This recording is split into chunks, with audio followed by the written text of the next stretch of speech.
Welcome back everyone. In this video series we study the performances of 15 different streamers against the bosses of the Elden Ring DLC. This video will focus on the fight against Leda and her allies.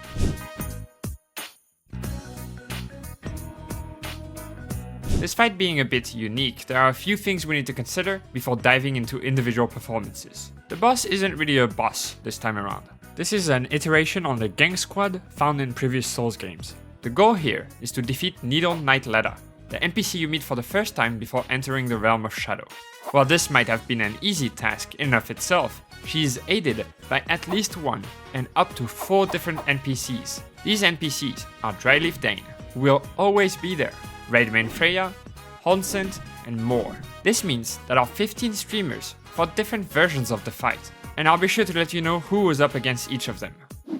Another thing we have to consider is that up to 2 NPCs are able to be summoned for the fight. So some streamers were fighting alongside 2 friends, while others were left alone to fend off all of the enemies. One last thing to consider is that the fight doesn't have a traditional boss health bar. So while I usually include the remaining health of the boss in my analysis in order to draw a performance graph, this time we'll look at what NPCs were defeated by streamers, indicated by a green rectangle, and which NPCs got the final blow, indicated by a red rectangle.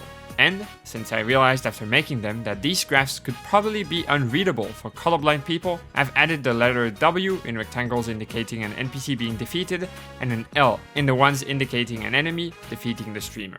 I'll talk more in detail about the fight structure and the moves of each NPC throughout the video, but let's start directly with the performances of people who defeated Leda with 2 summons to help them, and these were Shroud, Bijou, and Distortion 2. Shroud was level 185 with a whopping 18 Scattertree blessings, and he was using a heavy melee. He had to face everyone but more. On his first attempt, Honsent caught him by surprise as he was fighting Freya. What the f***? Yo, 2v1! Okay. Where are my homies at? Once he went back in, he was more patient and waited for his teammates to join him. He was mainly using his Ash-of-War, and due to his blessing level, his damage was quite impressive. It also seems that NPCs are not particularly good at dodging this attack. His second attempt was the winning one, but he didn't celebrate. Instead, he was immediately intrigued by the new cool-looking sword he obtained.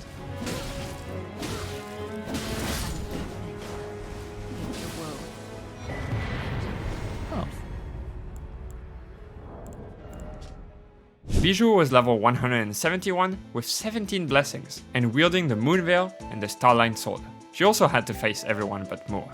She struggled during the first few fights, but as any decent veteran Souls players would, she shifted the blame onto something else. Icebox, please, can you arrive a little faster? That would be very helpful if you could be on time, you know? She was also using her Ash-of-War to deal damage, but her damage was way lower than Shroud's, and she was taking more too. As you might have noticed when fighting this boss yourself, Freya, if part of the fight, will spawn first. She's often accompanied by Honsent, and the 2 of them can be quite deadly. If you focus your attention on Freya, you might get hit by Honsent's shadowy balls, and if you focus on Honsent, Freya has a nasty habit of throwing explosive pots from off-screen that deal a very decent chunk of damage. Eventually, after dying 5 times, she waited for her friends and lost the ability to form coherent sentences, it seems. Yeah! Okay! Friendship! Let's go! Distortion was level 221 with 15 blessings and wielding Midra's boss weapon, the Greatsword of Damnation. He's the first one on our list that had to face all 5 NPCs. During one of the fights, he tried to use the Frenzied Flame Torch, since NPCs can actually take a good chunk of damage from madness, but it didn't work very well.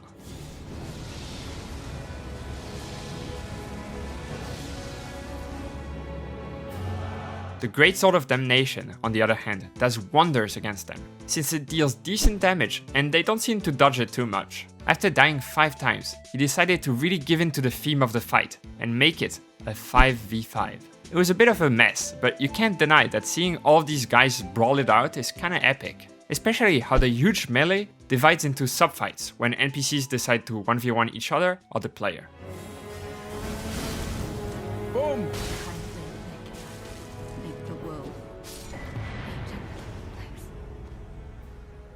Before we move on to the rest, I just wanted to thank all of you for the love you've been giving the series. These videos are incredibly hard to make, so I really appreciate everyone showing their support. Make sure you subscribe or like the video if you enjoyed it. It really helps me with staying motivated. Alright, back to it. Next up, we have 2 more people who also chose to summon 2 NPCs, but died a little bit more to the squad. These were 39 Daff and Miss Mika. Daff was level 190 with 16 blessings and using a cold-infused Milady. She had to face everyone but more. She was the only one to really question why every NPC takes a while to spawn and the entries are staggered. Why are they coming in one by one? Like, what is it? Some kind of wrestling thing? Everybody has like a stage entrance. She realized quite quickly that she should probably wait for her allies to join before playing aggressive, but didn't seem to have the patience for it. So she died quite a lot to Freya and Honsent, just overlapping some moves or third-partying a fight. Overall, her damage was decent with both Bleed and Frost proccing quite often. After 16 deaths, she finally killed Leda. Get her ass.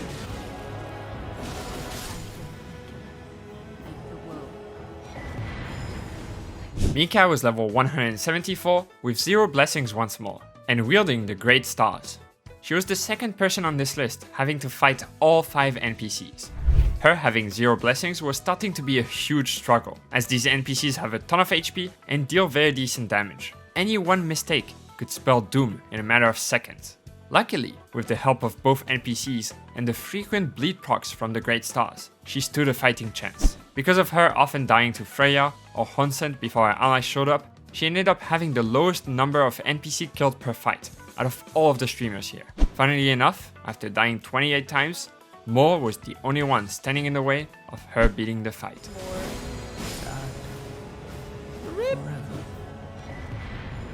Oh, you get Leda's sword? Bro, that was crazy. That was a really cool encounter. Was that it? Next up, we have 4 people who only chose to summon 1 NPC, but still beat the fight in record time. These were Elias, Kadril, Emiru, and Forsen. Ella was level 178 with 18 blessings and wielding the legendary Aporia.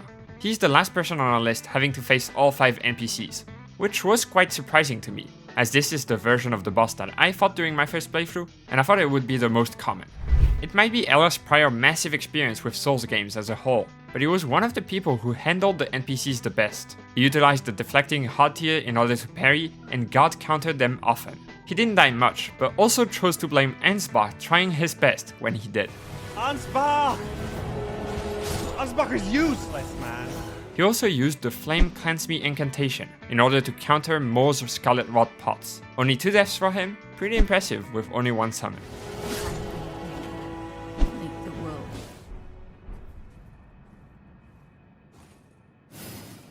Kadril was level 163 with only 8 blessings, the lowest out of anyone but Mika. He was wielding the Starscourge Greatswords and only had to fight 3 NPCs. Throughout his attempts, Kadril killed as many NPCs as he died to them. He was initially playing without summoning, but he got tired of getting 2v1'd and decided to summon to expedite the fight. On his first attempt after summoning, after only dying 5 times, he bullied the boss the way he got bullied previously. You're dog shit. You're dog shit. You're dog shit. Rolled. 1 friend easy. 3v2. See you later, bro. You're a f***ing legend. Emiru was level 197 with 16 blessings and using a blood-infused Milady. She had to fight everyone but more. I see a lot of people in the comments of these videos confused as to why streamers are never using summons, and Emiru has an answer to that question. I saw people already spoil that I can summon people, but last time I summoned for part of the story, people fucking bitched and complained! Streamers are entertainers above all else, and it makes sense for them to try and please their viewers whenever possible. It seems that a majority of their audiences enjoy watching summonless runs and give them shit if they summon. I didn't mention it in our segment earlier, but Mika also had to deal with that issue when facing Leda, as she wanted to summon to get the intended experience of the fight, but people weren't having it. I don't understand why people care so much.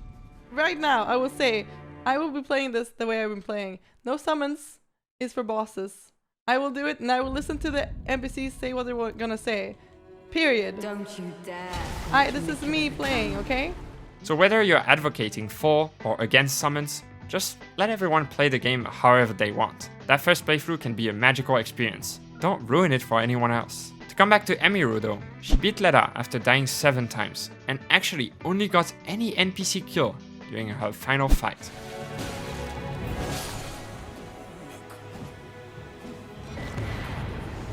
I got a sword! Wait, that's it? Why did I need the summon then? What? I could've just fought that normally, it just would've taken longer. Forsen was level 134 with 11 blessings and using an ancient meteoric ore greatsword. He only had to fight 3 NPCs.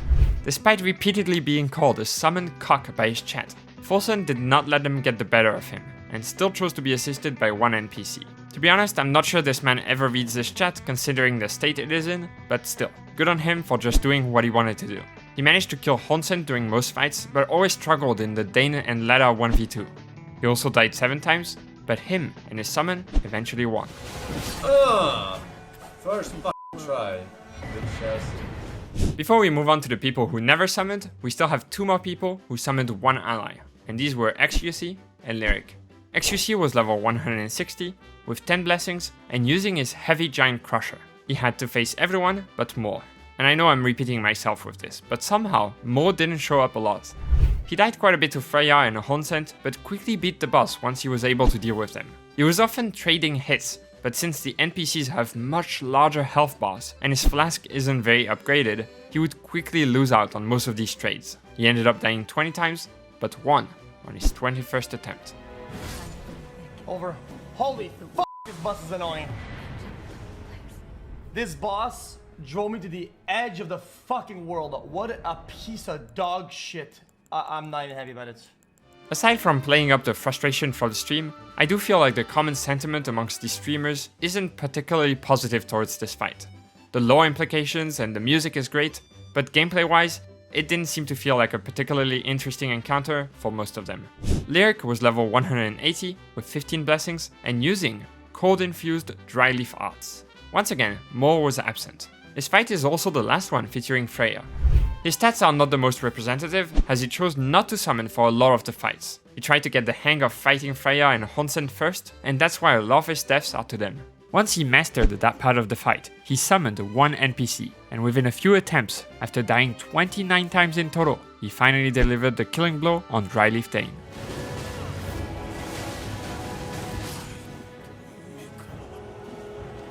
One tap. In godhood shall you rise. Oh shit, bruh. And now we have 4 people who never summoned once, but let's start with 3 of them that did pretty well, and these were Ashmongold, Point Crow, and Kaisenat. Ashmongold was level 333 with 20 blessings, the maximum you can collect in Shadow of the Erdtree. He was using a fingerprint stone shield, accompanied by Margwyn's sacred spear, and Freya was the only one absent from the fight. Actually, you better enjoy more, as this is the last fight that will feature him. Ashmongold's character was obviously way stronger than most of the other people on this list, with him being so high level and with so many blessings. Unfortunately, that didn't necessarily result in the most engaging gameplay experience.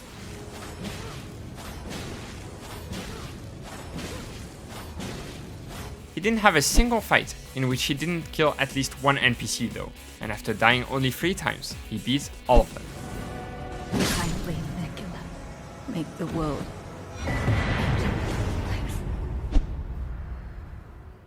There it is.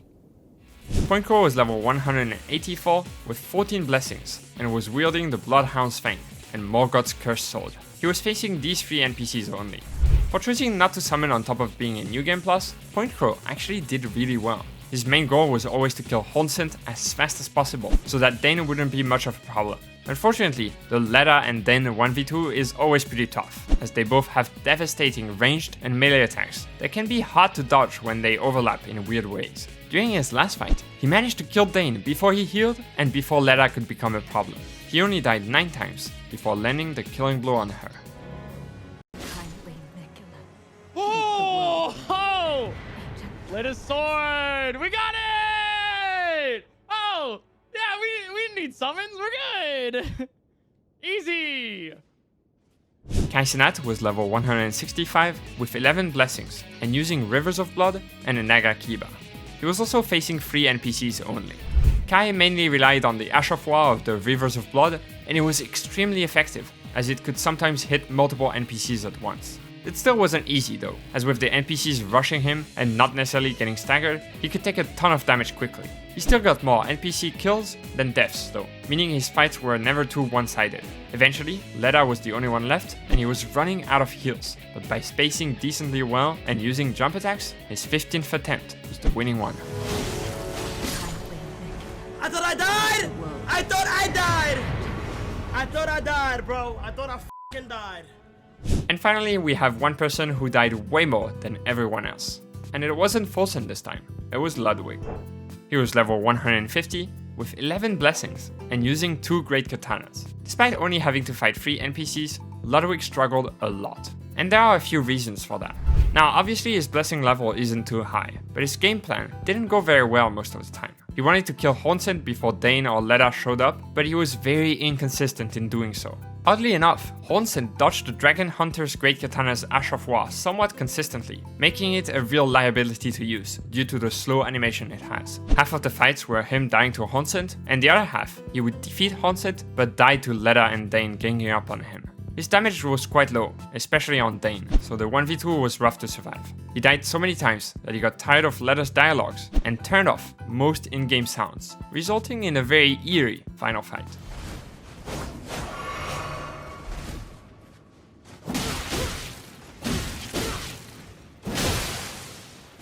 However, after dying 76 times in total, he finally succeeded.